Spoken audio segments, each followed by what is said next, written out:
Les cours en Salut centre les équestre, amis je de la team m'interroge. Azabache, j'espère que vous allez bien. C'est votre palefrenier préféré qui vous parle. Allez, encore un petit sujet bien épineux. Les enfants dans les centres équestres. Donc ouais, je vais un petit peu m'adresser aux parents et surtout aux enfants parce que ce sont eux les prescripteurs et les consommateurs finaux.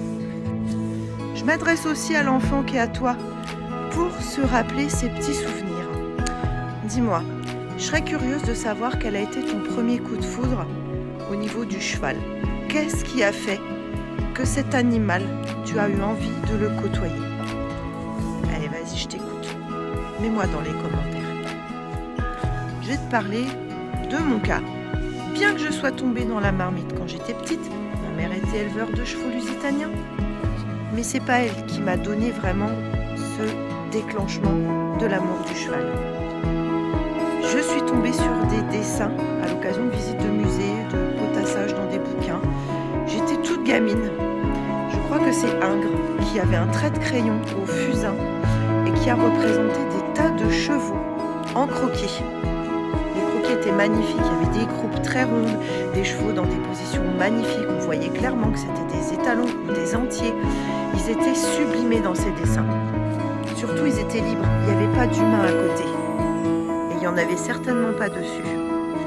Et puis après, chez ma tante, à l'occasion, voilà, elle avait une bibliothèque verte que ma cousine, qui a beaucoup d'écart par rapport à moi, d'ailleurs elle est plus de ce monde, mais voilà, avait laissé. Et je me suis nourrie du Prince Noir de Walter Farley. Je ne sais pas si tu as connu cet auteur, mais voilà.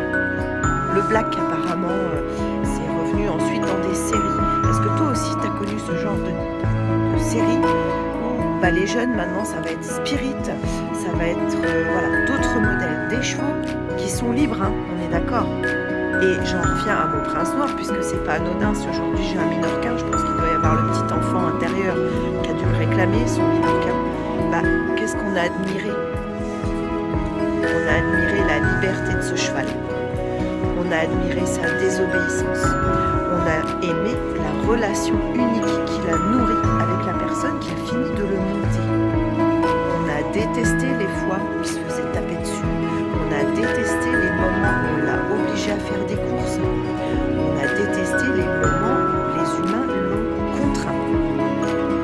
Alors maintenant, qu'est-ce qui, toi, le petit enfant, le jeune ado qui va en centre équestre, toi, le parent qui assiste aux séances avec tes enfants, ou encore l'enfant intérieur logé dans un corps de vieux, comme c'est mon cas, qu'est-ce qui fait qu'aujourd'hui, quand tu vois un cours d'équitation, où déjà le moniteur c'est dépêchez-vous de sceller les poneys, allez hop, un coup de bouchon vite fait, bien fait.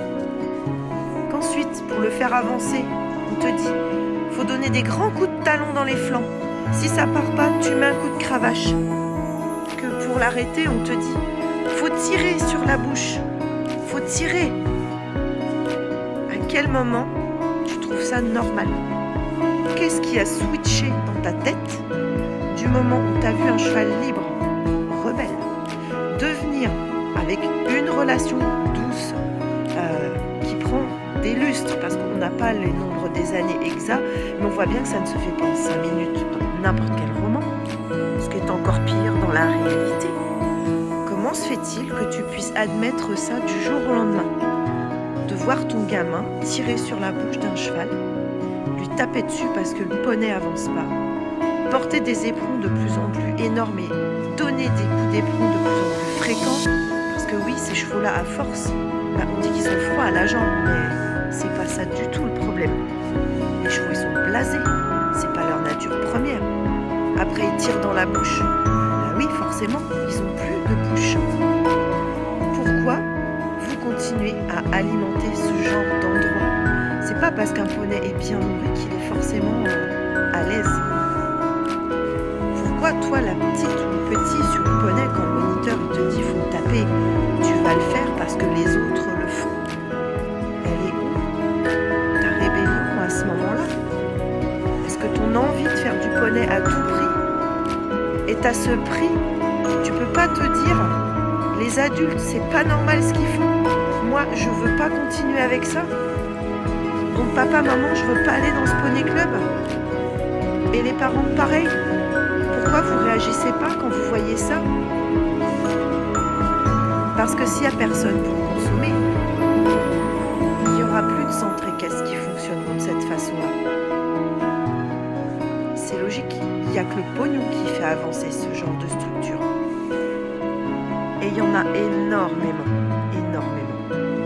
Qu'est-ce qui, depuis les talons noirs, fait que tu supportes de monter un cheval qui porte un enraînement GOG pendant ces 3 heures, ces 4 heures, ces 5 heures de leçons quotidiennes, qui va respirer de la poussière dans un manège pas bien arrosé et que plus tard, à 17 ans, on va dire oh, c'est bizarre, il a de l'emphysème, qui va avoir que du sable de carrière à longueur de vie.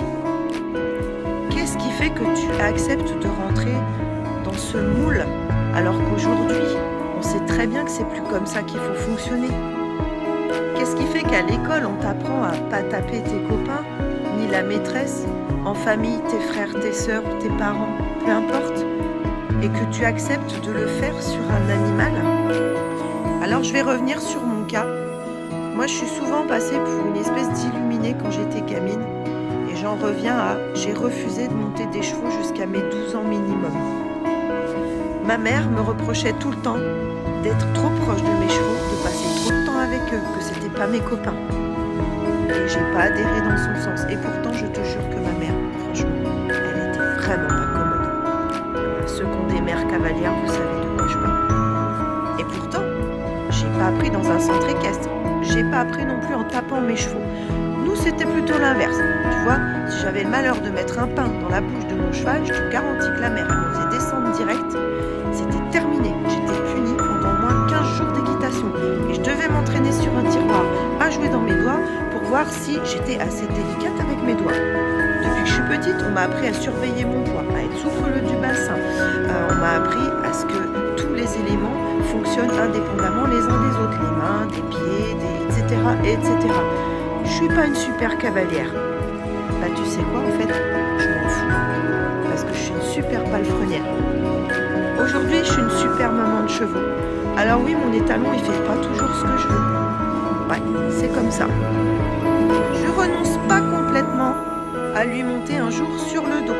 Il a déjà 6 ans et demi, il va sur ses 7 ans. Mais s'il y a une chose que je refuse, c'est d'être maltraitante avec ce cheval. Et vous verrez que si vous refusez de continuer à monter les chevaux dans ces conditions-là, les moniteurs, les monitrices, la fédération, tout le monde sera obligé de se repositionner et de vous proposer d'autres cours. J'en ai un témoignage en stock qui n'a pas grand-chose à voir. Mais tu sais, moi j'ai appris avec une équitation académique et relativement militaire, parce que c'était les générations comme ça. Un jour, le baby poney est arrivé. Je te garantis que c'est pas les moniteurs qui l'ont demandé à la base. C'est les enfants, ce sont les parents. Et il y a eu du très joli baby poney.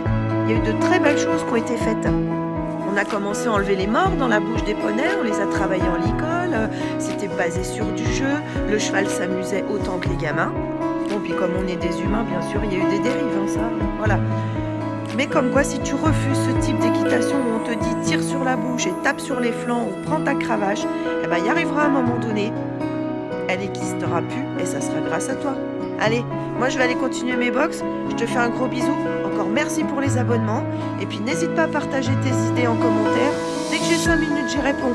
Prends soin de toi, à bientôt la team Azabache, et encore merci à tous mes fidèles suiveurs, là on est plus de 6000 maintenant, c'est dingue.